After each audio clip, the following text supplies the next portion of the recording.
Hermanos, que el Señor los bendiga grandemente. Me da gusto estar acá con ustedes nuevamente.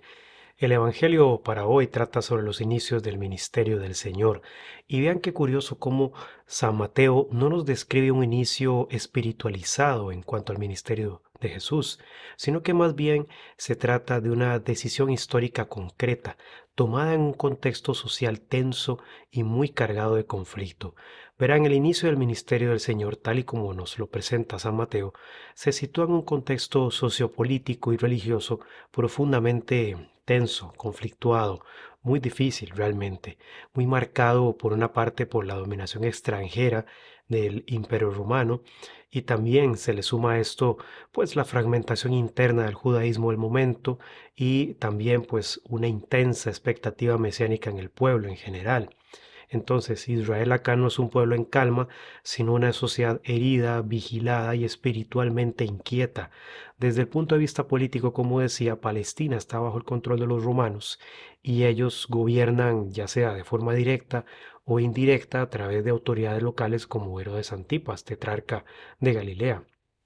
Entonces, este poder se sostiene mediante impuestos asfixiantes, una presencia militar continua y una represión selectiva de la población.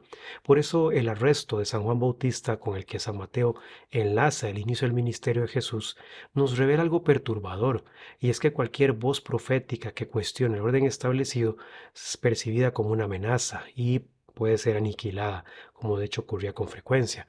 Por eso el hecho de que Jesús comience a predicar en este momento no es mera prudencia estratégica, sino valentía profética. Nuestro Señor entra en escena cuando el costo del anuncio ya ha sido demostrado y Él lo asume con virtud, con virilidad. No obstante, la región de Galilea también en que el Señor comienza aquí no es casual. El hecho de que Él comience ahí tiene un propósito. Verán, durante el siglo primero en el plano social, la región de Galilea representaba pues un espacio periférico y ambiguo, una región rural, empobrecida, atravesada por rutas comerciales y caracterizada por una mezcla cultural que la hacía sospechosa a los ojos de Jerusalén. La población en general vivía de oficios precarios como la pesca y pues estaba sometida a una economía extractiva que beneficiaba a Roma y pues a las élites locales, políticas y religiosas. En este contexto, la proclamación del reino entonces no es un mero consuelo espiritual. Claramente tiene una dimensión espiritual, pero es más, es una promesa de transformación profunda de las sociedades, capaz de reordenar nuestras relaciones humanas. Entonces, desde un punto de vista religioso, el judaísmo del siglo primero no es homogéneo. Bien, conviven pues diversos grupos como los fariseos, saduceos, escribas, movimientos apocalípticos en general.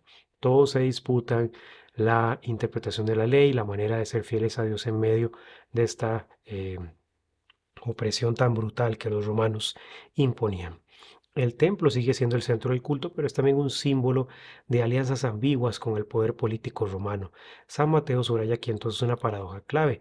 Quienes poseen el saber religioso oficial no reconocen al Señor, mientras que los primeros llamados por Jesús surgen de los márgenes, lejos de ese aparato religioso y cultural tan elitista.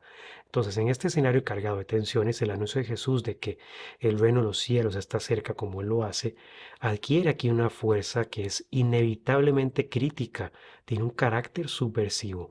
Y vale aclarar, el Señor no propone una revuelta armada, no propone una vía violenta ni una mera reforma cultural por otra parte, sino que lo que propone es una conversión integral que cuestiona tanto la dominación romana como las seguridades religiosas internas.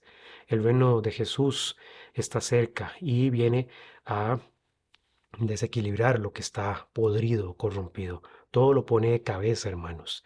Por eso desde su inicio el proceder del Señor no puede entenderse como un fenómeno puramente espiritual. Insisto, tiene una dimensión espiritual, pero es también una intervención histórica de Dios en una realidad concreta, en un momento concreto. Es una intervención que ciertamente está destinada a transformar desde dentro las conciencias, pero también las relaciones humanas y las estructuras en general. Y eso ciertamente posee un carácter universal. Es que, a ver, una auténtica transformación espiritual inevitablemente va a conllevar a una transformación en lo comunitario, en lo social, en lo cultural, en lo político. Por eso entonces Jesús comienza su vida pública cuando San Juan es arrestado. No es un dato neutro esto. El reino de Dios irrumpe en medio de la represión, no en un tiempo ideal, no en un tiempo perfecto.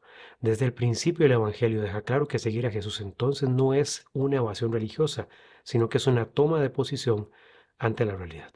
Resulta interesante notar cómo el Señor, una vez más, comenzando su ministerio, se desenvuelve en su mayor parte en las regiones rurales, en las regiones alejadas de las grandes ciudades, de las grandes urbes del momento.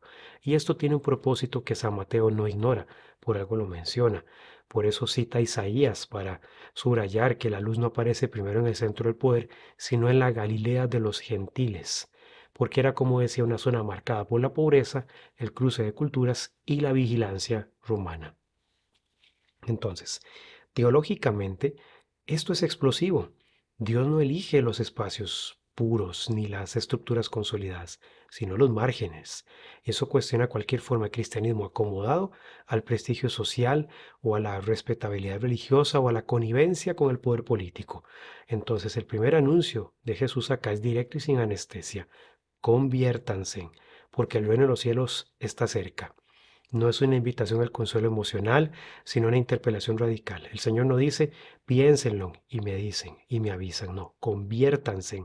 La conversión no es solo moral, es un cambio de mentalidad, de visión de mundo, es un cambio en nuestras prioridades. Entonces, en un contexto de opresión económica, religiosa y política, hablar del reino es cuestionar también los reinos existentes. Por eso Jesús no propone una espiritualidad privada como muchos quisieran quizás, sino una nueva forma de vivir lo sobrenatural en la historia bajo el señorío de Dios.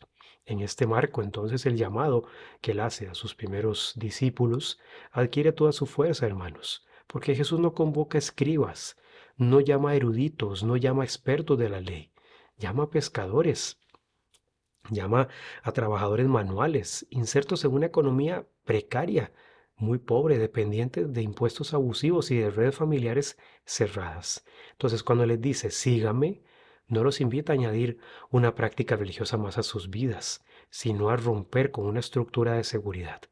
Dejan redes, barcas, padres, familias. Esto no es romanticismo vocacional, es desarraigo, es ruptura, es asumir riesgos, peligros incluso para la vida. El grupo de Jesús nace pues como una comunidad frágil, sin mayor capital simbólico, sin poder económico alguno ni institucional, sostenida solo por la palabra de aquel que llama y que dirige y que transforma. Entonces aquí aparece un elemento teológico decisivo. Jesús forma una comunidad antes de revelar su doctrina. Esto es importantísimo porque el reino no se explica primero, se encarna en un grupo humano concreto, con vínculos nuevos, santificados, transfigurados. Se desarrolla con una lógica distinta a la del honor, la vergüenza, la herencia, la productividad, que eran las características de las sociedades y culturas mediterráneas y orientales del siglo I. Entonces, desde el punto de vista psicosocial, este grupo representa una alternativa real al orden dominante, a la cultura dominante. Es una fraternidad itinerante que no se define por sangre, estatus o pureza espiritual.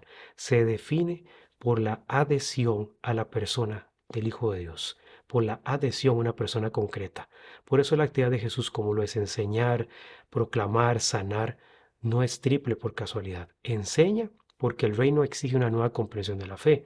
Proclama porque no es un mensaje esotérico para unos cuantos, es un mensaje para todos. Y sana porque el reino de Dios toca los cuerpos, las heridas sociales y las exclusiones también. Las enfermedades que menciona el texto, si ustedes lo notan, no son solo enfermedades que tienen consecuencias en lo biológico, sino también en lo social, en lo familiar. En el mundo bíblico, muchas enfermedades implicaban el ostracismo social, la exclusión social. Pensemos, por ejemplo, en la lepra, la tuberculosis, la viruela, la sífilis o los trastornos mentales de toda índole. Todos estos y otros padecimientos en ese momento no tenían cura como hoy en día, no tenían tratamiento médico. Conllevaban entonces para quienes lo sufrían el ser estigmatizados, el ser aislados de sus familias, de sus comunidades. Entonces, por eso el Señor, cuando sana a estas personas, no solo restablece la salud de sus cuerpos, de su psique, también les devuelve la dignidad que habían perdido, que les fue arrebatada, y ataca con eso un sistema social que excluía en nombre de Dios. Este evangelio es provocador, es fuerte y nos obliga a preguntarnos, ¿qué tipo de iglesia estamos construyendo hoy, hermanos? ¿Qué tipo de iglesia estamos construyendo? ¿Seguimos a un Cristo que llama desde los márgenes y forma discípulos capaces de dejar seguridades? ¿O hemos domesticado el reino hasta volverlo inofensivo, irrelevante para no incomodar a nadie? ¿Nuestras comunidades son espacios de conversión real o simples redes de comodidad religiosa? ¿Somos políticamente correctos o somos transformantes, transformadores? Jesús no permite neutralidad.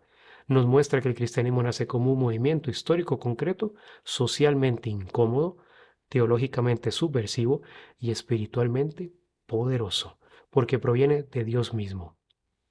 Entonces, seguir a Jesús no es admirarlo nada más, es reconfigurar nuestra vida, nuestras propias relaciones según la lógica del reino celestial. Y eso ayer como hoy tiene un costo que muchos no quieren pagar. Entonces, meditemos en esto, hermanos, porque realmente nos va a desafiar, nos va a invitar a adentrarnos en una nueva dimensión de la realidad, pero también de nuestras propias vidas. Así que espero verlo de nuevo el próximo domingo y que el Señor los bendiga grandemente.